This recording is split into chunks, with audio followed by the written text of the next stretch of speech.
Sementara itu, pemirsa, polisi resmi menahan pimpinan FPI Rizik Syihab selama 20 hari ke depan dalam kasus kerumunan dan penghasutan.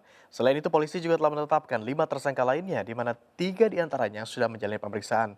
Dan untuk mengetahui perkembangan terkini, sudah ada reporter Nadia Valeri di Polda Metro Jaya. Valeri, apakah 2 tersangka lainnya sudah datang, Valeri?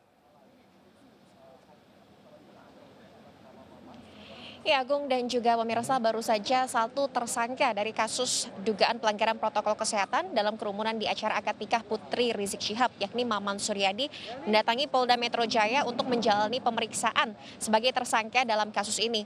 Adapun dalam perkara ini, Agung dan juga pemirsa, polisi telah menetapkan sebanyak 6 orang tersangka, termasuk penyelenggara acara Muhammad Rizik Syihab, yang hingga saat ini sudah dilakukan penahanan di Polda Metro Jaya selama 20 hari ke depan hingga 31 Desember 2020 mendatang. Kemudian 3 tersangka lainnya, yakni Haris Ubaidillah selaku Ketua Panitia, kemudian Ali bin Alwi Alatas selaku Sekretaris Panitia, dan Idrus selaku Kepala Seksi Acara. Ini juga sudah mendatangi Polda Metro Jaya pada Minggu dini hari kemarin sekitar pukul 1.00 waktu Indonesia Barat untuk menjalani pemeriksaan.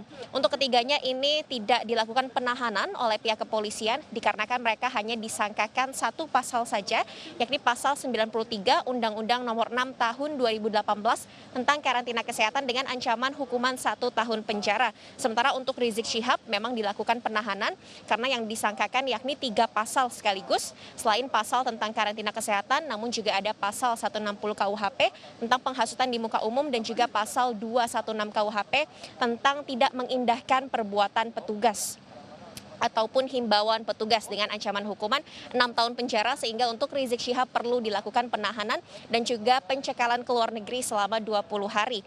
Adapun sisa 2 tersangka lainnya, tadi Maman sudah menyerahkan diri ke pihak kepolisian, sementara 1 tersangka lainnya yakni Ahmad Sobri Lubis ini masih belum mendatangi Polda Metro Jaya, namun pihak penyidik juga mengatakan masih menunggu kedatangan, dan dari pihak pengacara pun mengatakan sudah berkoordinasi kepada tim penyidik untuk membawa ataupun menghadirkan Ahmad Sobri Lubis ini ke Polda Metro Jaya.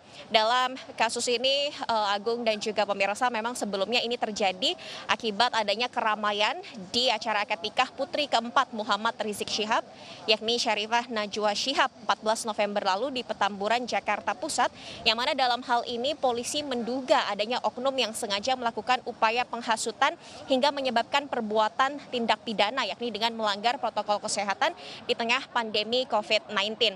Dan untuk pasal tersebut disangkakan kepada Rizik Syihab dan juga perbuatan tidak mengindahkan himbauan petugas saat dibubarkan. Sementara untuk 5 tersangka lainnya yang mereka sebagai penanggung jawab acara dan juga kepala keamanan, ini memang hanya disangkakan pasal terkait pelanggaran protokol kesehatan saja dalam Undang-Undang Karantina Kesehatan. Sementara itu hingga saat ini kami masih menunggu kedatangan dari 1 tersangka lainnya yang hingga saat ini belum tiba di Polda Metro Jaya, namun tim kuasa hukum tadi mengatakan akan mengupayakan untuk menghadirkan tersangka yakni Ahmad Sobri Lubis yang juga Ketua Umum Front Pembela Islam untuk hadir di Polda Metro Jaya pada hari ini.